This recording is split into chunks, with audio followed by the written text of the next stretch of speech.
साफ व स्वच्छ यमुना, साफ व स्वच्छ यमुना दिल्ली के विकास का आधार है। इसके बिना तो सब कुछ बेकार है। क्यों बेकार है भाई? यदि माँ ही नहीं साफ है, माँ ही नहीं यदि प्रसन्न है, माँ ही करा रही है, तो सारा करोड़ों अरबों रुपए सारा इंफ्रास्ट्रक्चर डेवलपमेंट का क्या फायदा है? कि साफ व स्वच्छ यमुना दिल्ली के विकास का आधार है, इसके बिना तो सब कुछ बेकार है।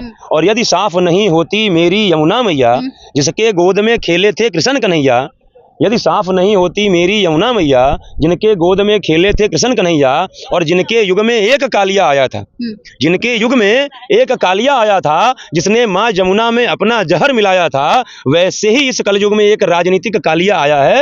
वैसे ही इस कलयुग में एक राजनीतिक कालिया आया है, जिसने माँ जमुना में जहर मिलाने का षड्यंत्र फैलाया है, जिसने माँ जमुना में जहर मिलाने का षड्यंत्र फैलाया है। पर माँ जमुना के श्राप से हुई, पर माँ जमुना के श्राप से हुई उसकी राजनीति साफ, जैसे द्वापर में हुआ कालिया का सफाया है, जैसे द्वापर में हुआ कालिया का सफाया। अच्छा सर, बहुत बहुत स्वागत है आपका। आपका नाम क्या है सर? प्रेमनाथ द्विवेदी। तो ये जो यमुना की साफ सफाई जो चल रही है, जो सुखाने का काम चल रहा है जी, कि ताकि सफाई की जाए, इस पे आप उसको किस तरीके से देखते हो? इस पे आपकी क्या राय है? नहीं देखिए, ऐसा है ना कि प्रयास अच्छा है, और जितना बड़ा समस्या है, जितनी बड़ी प्रॉब्लम, जितना बड़ा मुद्दा है ना, तो उसका जवाब भी उतना ही बड़ा होता है। ऐसा नहीं है कि आप जो है वो 10 पेज का सवाल है और एक लाइन में आपने जवाब दे दिया। तो इतने सालों से 11-12 साल आम आदमी पार्टी की सरकार रही, धूल मत उड़ाओ बेटा, 11-12 साल तक लोग आम आदमी पार्टी की सरकार रही, उसके से पहले 15 साल कांग्रेस की सरकार रही। इन 26 सालों में जो भी सरकारें रही, इसने ध्यान तो दिया नहीं। ध्यान दिया होता था जो नौबत नहीं आती, आज आप लोग रिपोर्टिंग करने नहीं आते, जमुना माँ एकदम जो है क्या कहते हैं कि वो चमक रही होती। लेकिन अब ये इतने सालों से इसमें देखिए क्या है कि मूर्ति है, दवाई फेंक रहे हैं, कूड़े करकट फेंक रहे हैं, सारी चीजें फेंक रहे हैं। तो देखिए, ये मैं एक बात कहूँ कि खाली ये सरकार की पहल से काम नहीं चलेगा। सरकार आज साफ कर दे, फिर लोग आकर के फिर इसको गंदगी कर दें, कर ही रहे हैं। तो कहने का मतलब यह है कि देखिए, किसी भी देश के नागरिक का मुख्य रूप से 2 तरीके का दायित्व होता है। पहला व्यक्तिगत दायित्व, दूसरा सामाजिक दायित्व। व्यक्तिगत दायित्व का मतलब यह है कि अपने बच्चों को पढ़ाना लिखाना, केयर करना, माँ बाप और रिश्तेदारों की केयर करना। सामाजिक दायित्व का मतलब ये होता है कि समाज में कुछ भी गलत हो रहा है उसका विरोध करना, और समाज में कुछ अच्छा हो रहा है तो उसमें अपना योगदान देना। लेकिन आज आप देखें तो व्यक्तिगत दायित्व तो हम बड़े चाव से निभाते हैं। हर कोई चाहता है मेरा बच्चा बहुत अच्छे स्कूल में पढ़ ले, हर कोई चाहता है कि हमारा जो है क्या कहते हैं माँ बाप को कोई कुछ बोल ना पाए, माँ बाप के लिए लड़ते हैं, परिवार के लिए लड़ते हैं। लेकिन कोई पीड़ित व्यक्ति है, किसी रिक्शे वाले को कोई सता रहा है, कोई रेहड़ी पटरी वाले को सता रहा है, तो कितने लोग लड़ने जाते हैं उसके पक्ष से, कितने लोग विरोध करते हैं। तो कहने का मतलब यह है कि सामाजिक दायित्व तो व्यक्तिगत तो हम बड़े चाव से निभाते हैं, सामाजिक दायित्व हमारी नानी याद आ जाती है। और मैं ये नहीं कह रहा हूँ कि जितने लोग हैं इस देश दुनिया में कोई नहीं निभा रहा है, लेकिन परसेंटेज कम है। सामाजिक दायित्व निभाने वालों का परसेंटेज कम है, और जब तक सामाजिक दायित्व का निर्वहन हम नहीं करेंगे तब तक हमारा कोई फर्ज नहीं बनता कि हम अपने सरकार पे सवाल उठाएं। हम अपना दायित्व निर्वहन कर ही नहीं रहे हैं और हम सरकार पे कहने का मतलब है कि लोग अपने चीज पे ध्यान नहीं दे रहे हैं और सरकार पे ऐसी उंगली उठा रहे हैं। नहीं, सरकार का भी काम है। इससे पहले देखिए, इससे पहले जो सरकारें थी और इवन की सरकार की, भाई जमुना सफाई पे ध्यान देना चाहिए, सरकार का काम है। लेकिन उसके साथ साथ सरकार यदि अपना काम कर रही है तो सरकार के काम में योगदान देना है, न कि उसमें विघ्न डालना है। समझ मेरी बात को? तो लोगों को भी तो यही उम्मीद है ना कि सरकार काम करे इस चीज से, विघ्न क्यों डालेंगे लोग? हर लोगों का सपना है कि यमुना साफ हो, यमुना साफ हो। लेकिन ये जो लोग ला करके इसमें गंदगी डाल रहे हैं, अभी आप इससे कुछ दिन पहले आए होंगी तो देखी होंगी, आपने रिपोर्टिंग किया होगा यदि आई होंगी तो पूरा का पूरा एकदम पानी नीट एंड क्लीन था। मैंने एकदम मतलब नीट एंड क्लीन का मतलब कि पानी क्लीन था, पीने लायक नहीं था, बात सही है, लेकिन गंदगी नहीं दिख रही थी। तो ये तो गंदगी घाट के अंदर दबी हुई है ना, ये तो सालों साल की, अब तो सूखने के बाद ये ऊपर आ रही है। लेकिन उसके बाद आपने देखा होगा कि अचानक जो है क्या कहते हैं, शनिवार को लोग आते हैं पूजा पाठ करने, हर शनिवार, और जो भी यहाँ होता है सब उसमें डाल देते हैं। तो ये चीज सही है क्या? आप जो है जो भी आप बना रहे हो, खा रहे हो, जो कर रहे हो, सब जमुना जी में डाल दे रहे हो, उसके बाद जमुना घाट पे पूजा करने का क्या फायदा?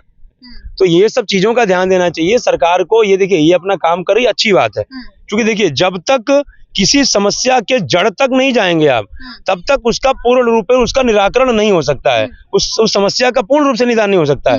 तो ये जो सरकार की पहल है, ये जिन्होंने काम किया कि पहले जमुना मैया को सुखा रहे हैं, पानी मतलब निकल रहा है, अब सुखाने के बाद मान लीजिए इसके तह तक वही हो, इसका जो तल है, अब इसमें मान लीजिए जो है सारा इसको जो है चाहे जेसीबी से चाहे जैसे इसको निकाल के बाहर फेंकेंगे।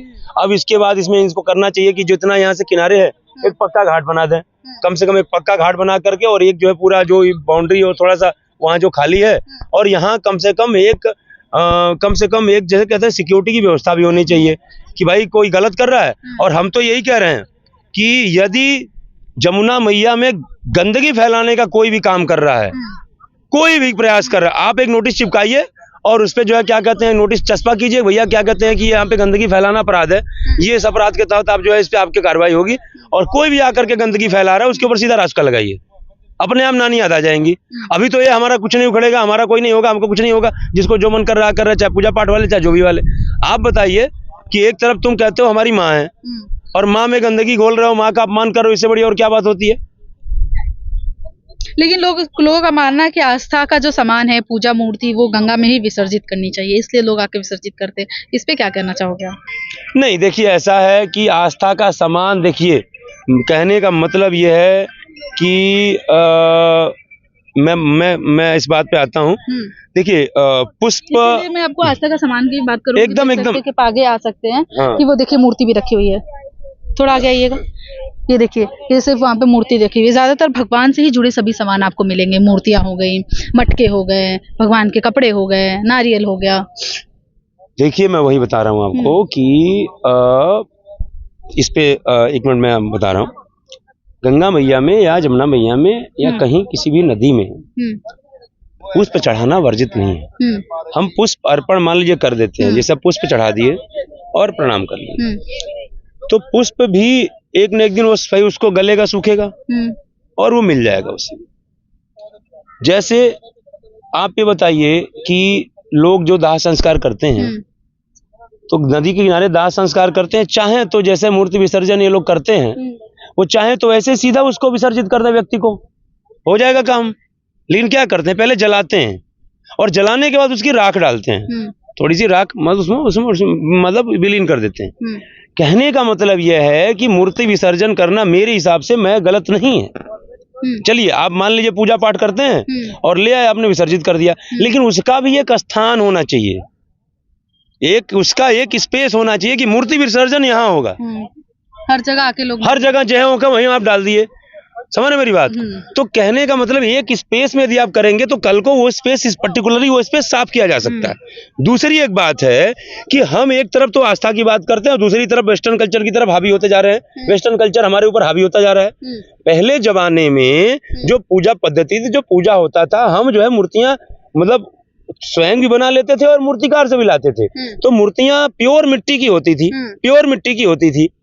अब जब वो प्योर मिट्टी की होती थी, मिट्टी से मूर्ति बनाए, थोड़ा बहुत कलर फलर उस पर लगा दिए। अब वो मिट्टी जब नदी में डालेंगे गल जाएगा, वो पूरा का पूरा मान लीजिए वो नदी में मिट्टी डालेंगे तो भाई वो धीरे धीरे वो मतलब क्या कहते हैं गलेगा और गल करके सतह में वो समाहित हो जाएगा।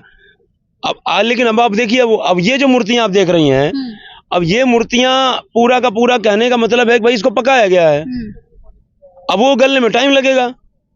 तो ये सब चीजों का ध्यान देना चाहिए ना।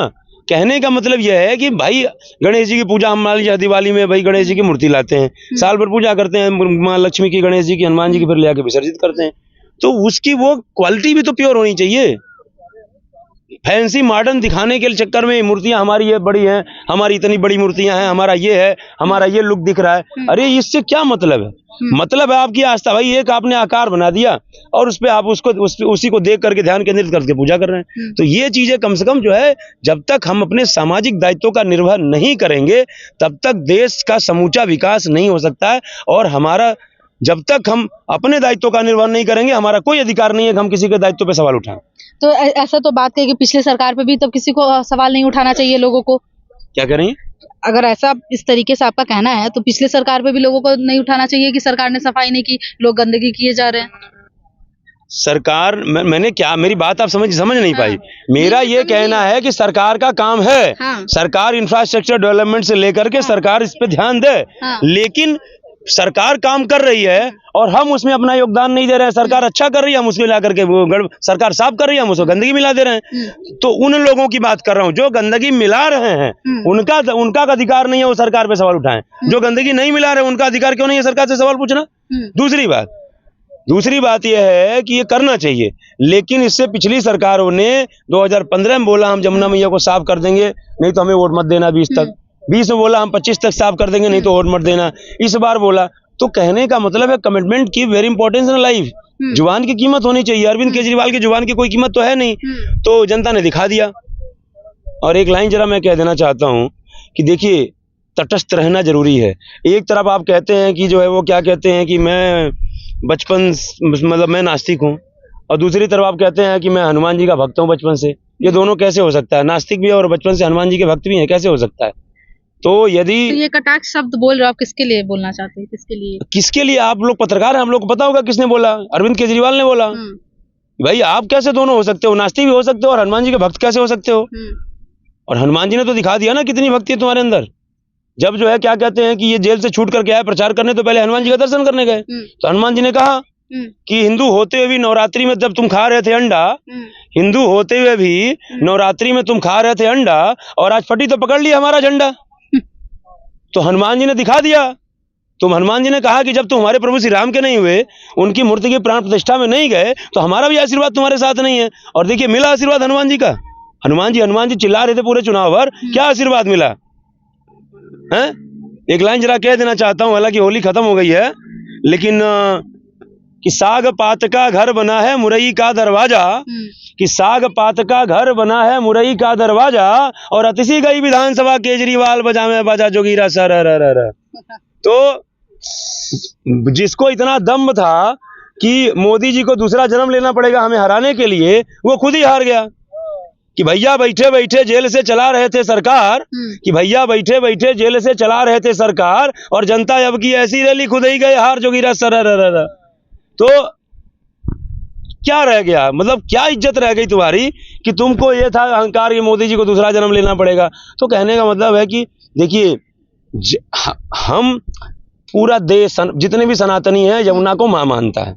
तो जब आप मां मानते हो, जब मां ही दर्द में है, मां ही करा रही है, तो आपको करोड़ों अरबों रुपए कमाना बेकार है। भाई माँ से बड़ा कोई नहीं है ना। यदि माँ का अपमान हो रहा है, आप करोड़ों अरबों रुपए कमा ले, उसको विकास नहीं बोलते हैं। विकास तब बोलते हैं जब आपकी माँ प्रसन्न हो और आप प्रसन्न हो, दोनों प्रसन्न हो, परिवार प्रसन्न हो, तो आपका विकास है। और माँ ही जो है मतलब जो है करा रही है, तो क्या विकास है? और एक लाइन कह के मैं अपनी बात खत्म कर देता हूँ। साफ व स्वच्छ यमुना, साफ व स्वच्छ यमुना दिल्ली के विकास का आधार है। इसके बिना तो सब कुछ बेकार है। क्यों बेकार है भाई? यदि माँ ही नहीं साफ है, माँ ही नहीं यदि प्रसन्न है, माँ ही करा रही है, तो सारा करोड़ों अरबों रुपए, सारा इंफ्रास्ट्रक्चर डेवलपमेंट का क्या फायदा है? कि साफ व स्वच्छ यमुना दिल्ली के विकास का आधार है, इसके बिना तो सब कुछ बेकार है। और यदि साफ नहीं होती मेरी यमुना मैया, जिसके गोद में खेले थे कृष्ण कन्हैया, यदि साफ नहीं होती मेरी यमुना मैया, जिनके गोद में खेले थे कृष्ण कन्हैया, और जिनके युग में एक कालिया आया था, जिनके युग में एक कालिया आया था, जिसने माँ यमुना में अपना जहर मिलाया था, वैसे ही इस कलयुग में एक राजनीतिक कालिया आया है। वैसे ही इस कलयुग में एक राजनीतिक कालिया आया है, जिसने माँ यमुना में जहर मिलाने का षड्यंत्र फैलाया है, जिसने माँ यमुना में जहर मिलाने का षड्यंत्र फैलाया है। पर माँ यमुना के श्राप से हुई, पर माँ यमुना के श्राप से हुई उसकी राजनीति साफ, जैसे द्वापर में हुआ कालिया का सफाया है, जैसे द्वापर में हुआ कालिया का सफाया। अच्छा, लास्ट ये सवाल, कभी जब से बीजेपी सरकार आई है सफाई के बाद कितना यमुना का पहले से मंजर बदला हुआ लग रहा है? बहुत बदला हुआ है। देखिए काम तो हो रहा है ना। कितना बदलाव है? मंजर क्या है? देखिए पहले तो इन्होंने मशीनें लगाया, मशीनें लगाने के बाद पहले तो यहाँ खड़ा होने लायक नहीं था। लोग खड़ा होने लगे, आने लगे, तमाम लोग आने लगे, दर्शन करने लगे, तमाम लोग यहाँ मन लगता उनका आने में। फिर बीच में कुछ गंदगी लोगों ने कर दिया, वो देखिए वो लगाया है कि भाई उधर से बनाया है गंदगी। तो कहने का मतलब देखिए काम दिख रहा है। और जो अरविंद केजरीवाल की पार्टी ने 80 ने कहा कि भाई ये मशीनें हम 3 महीने पहले से लगाए थे, 3 महीने पहले आ गई थी, तमाम नेताओं ने कहा, तो आ गई थी तो दिखी काहे नहीं चुनाव में? इतने सवाल आपसे पूछे गए यमुना के बारे में, एक बार भी आपने नहीं कहा देखिए मशीनें हमारी वहां चल रही हैं। तो यदि मतलब कहने का मतलब यह है कि कांग्रेस वाले भी यही कहते हैं कि एक्टिंग है, ड्रामा है। तो 15 साल तुम्हारी सरकार थी, तुमने क्यों ड्रामा नहीं किया? तुमने दिखाने के लिए चुनाव में क्यों नहीं दिखाया गया? चुनाव से पहले या चुनाव के बाद में हम यमुना साफ कर रहे हैं। इच्छा शक्ति होनी चाहिए इन लोगों के अंदर, ड्रामा करने की इच्छा शक्ति नहीं है। और कहने का मतलब यह है कि अब अरविंद केजरीवाल को अपनी पार्टी का नाम आप ही रखना चाहिए। जो लोगो है आप, कहते हैं ना आप, मतलब आम आदमी पार्टी, लेकिन उसमें आ का जो मतलब है ना आम की जगह उनको आरोप कर देना चाहिए, आरोप आदमी पार्टी। आरोप आदमी पार्टी। हाँ, और पार्टी का जो लोगो है वो सेम रहेगा, आम की जगह आरोप कर देना चाहिए, आरोप आदमी पार्टी। तो जैसा कि आपने सुना, इनका कहना है सरकार को लेके, जैसे कि केजरीवाल को भी लेके उन्होंने काफ़ी अपने शब्दों में जवाब दिया है यमुना की सफाई को लेके, जो अभी तक पिछली सरकार नहीं कर पाई है। वहीं बीजेपी सरकार से लोगों को बहुत ही उम्मीद है कि यमुना जल्दी साफ हो जाएगी। वहीं यहाँ के लोगों ने भी दूसरे लोगों से दिल्लीवासी से गुहार लगाई है कि लोग यमुना में आके गंदगी ना फैलाएं, क्योंकि सफाई बहुत मुश्किल से हो रही है। उसमें भी लोग आके शनिवार को जैसे पूजा पाठ करते हैं, पूजा करने के बाद यहीं पे पूजा का सामान छोड़ देते हैं या अलग अलग चीज़ आके यमुना में विसर्जित करते हैं। तो इस चीज़ के लिए लोगों को भी रुकना होगा, तभी जाके यमुना साफ हो सकती है।